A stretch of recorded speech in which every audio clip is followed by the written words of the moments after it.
Good morning and welcome back to Home Renovation Experts. Steve here, back on the job again.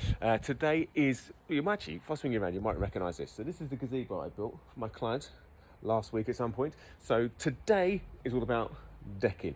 So decking all of this area, I'm going to be using as my little basey jobby things, which I've never actually used before. I've seen them used loads of times, but these little guys. They're called gel post adjustable height legs, which is pretty fantastic. So literally, as far as I understand it goes in like that. You can adjust the height, which is nice and easy. Lock it off with that. The wood gets screwed to the side of it. Job done. So because we've got a nice foundation, you've got the patio that is been in for donkey's years. It's going to be as settled as it's ever going to be. We're absolutely perfect. So this is quite nice. I haven't got to put up my little gazebo, so that's my little cutting zone in case it rains later. That's going to be my little base of operations. So right now I'm going to clear all the composite decking off, get it out of the way, get the bench moved, the the overflow for the gutter, all these bits and pieces, clear the site, and I can start planning and leveling and getting all my bits and pieces sorted.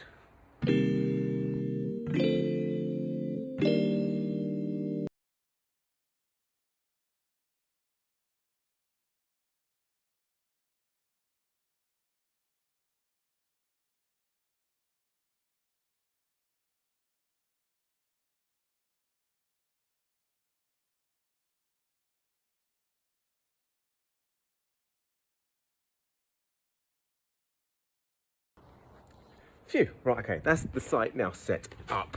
So, chop saw, extractor, wood, a few meager tools lying around. That thing's now, I've just got to disconnect that. And then I'll be putting down over the patio this lovely stuff, which I used yesterday, so you may recognise it. Heavy duty weed control, okay? Now, some people don't bother this because you're doing it on a patio, but at the end of the day, look, you've got weeds coming through, okay? And, you know, with decking, you do have a gap between each board. So sunlight can get in. Obviously, you've got rain that's going to come through. So there's a chance that those weeds will grow and then start permeating through the decking. Now, you can't stop all of them. I mean, around the perimeter and stuff like that, you may get a few bits and pieces coming through. So occasionally you have to pick a few out. Not the end of the world. But if you can stop a majority of it happening, done, isn't it? So what I'll do is get the water butt out, put the membrane down, and then start putting me, joulplast, I like that word, down and start figuring out my layers, my levels, where it's all going to rock and roll. And I'll get that started and I'll explain why I'm doing what I'm doing and how I'm doing it. So that is the membrane. See, it looks better already, doesn't it? See how neat and professional that looks? Anyone can look like this. Just put this stuff down, immediately looks better. So that is the weed membrane down. This is the heavy duty stuff. End to end, neatly cut around, even like the downpipes and stuff.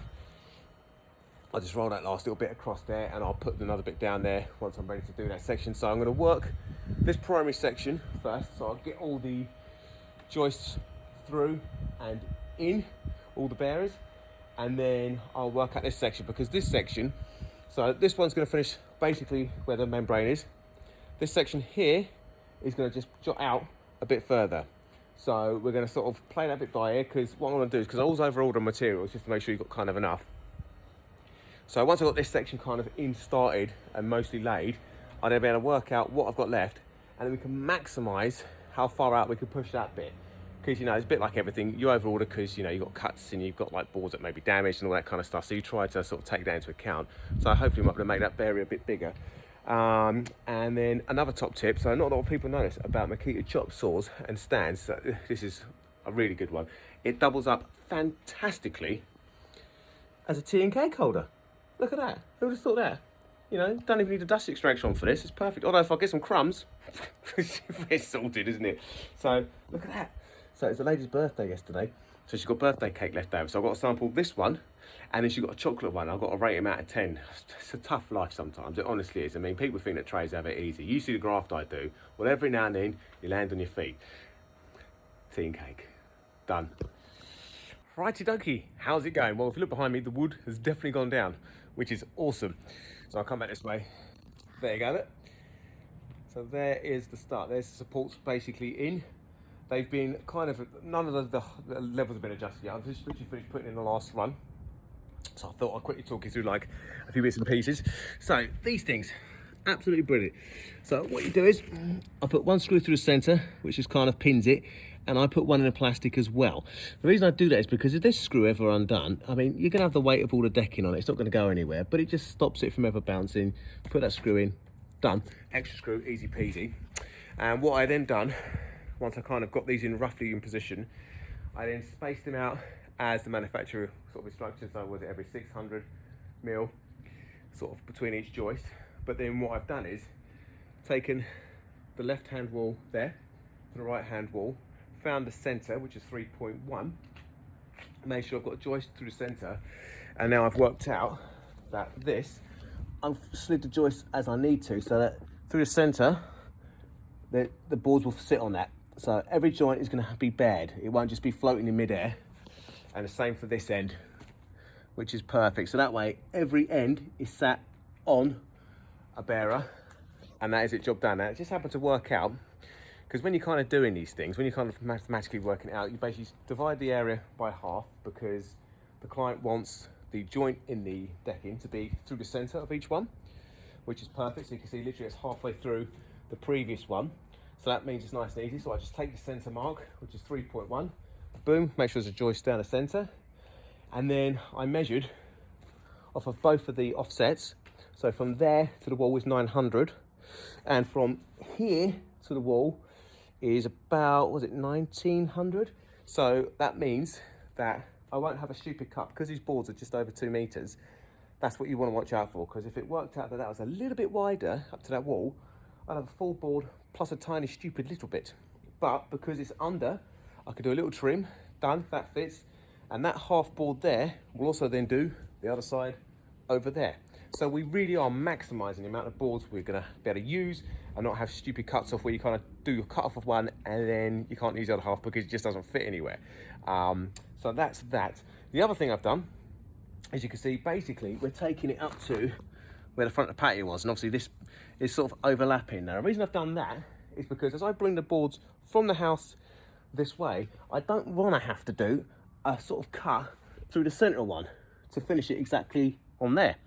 So I've left these a bit longer so that I can bring my boards, boom, boom, boom, boom, boom, and then wherever this one sits, the last one, which is a full board, I'll then trim that across all of them, and that way you got the perfect finish. I know, it's like I've done it before, I think about it. So yes, that is the plan. So these are all now in. I'm gonna go along and level them, piece of cake. Literally, you just turn that thing and it raises it up. If I do it the right way, there you go, easy peasy, raise it up. Job done. So I just got to do that to the whole lot of them. There's a fair few, to be fair. So I'll get it all leveled and then start looking at putting some deck boards down, hopefully. So, but we'll get it all leveled to see where we're at. Nice. And there you go. That's it, done for the day. So where did I get to? So obviously all the joists and the supports are now in. They're all perfectly leveled. You can just see down here.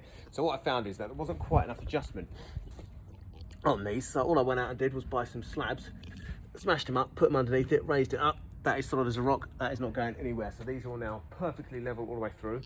And, oh yes, check it out. I've now started the actual decking. How nice does that look? So you can see now the joint, which is right through the center, is literally the center between that wall and that wall. So tomorrow will be a case of just literally running all this, boom, all the way through. So hopefully, I should have all this large bit of it decking pretty much majority done. It'll be just finishing the trims and the edges and stuff like that off, and see how far I can get really. But a top tip, if you're losing timber and you've got like a nice dark coloured wood, what it's worth doing is I picked up a little tiny tub of water-based satin, and what we do is, if you look inside that gap now, you can see, you can't really see it, can you? So you can see the clip, but I've actually blacked basically this little joint here and this edge and that edge. So all it does is it's just like painting the shadow gap. So now when you look down it, you can't see anything. It's just kind of invisible. Whereas before, if you didn't do that, you'd see like the white of the wood sort of poking through. And you don't want to see that when you're sort of looking down the whole thing. Just pick up the white as you're coming through. It takes 2 seconds to do. Blacked up, lovely stuff. And it's a nice finish. So that is it. So like I say, finish this off tomorrow. Boom, bring that forward. And then yeah, start looking at getting over that side possibly. but we'll see what the weather does and see how I get on. But if you like this, don't forget to like, subscribe, hit the bell icon.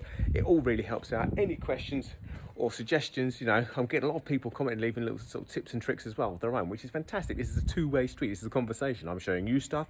And if you look at it and go, you know, Steve, I think you might find this quite useful, or this tool quite useful, tell me, because every day's a school day and I won't know unless somebody tells me either. So perfect. All right, guys, I'll see you all tomorrow morning.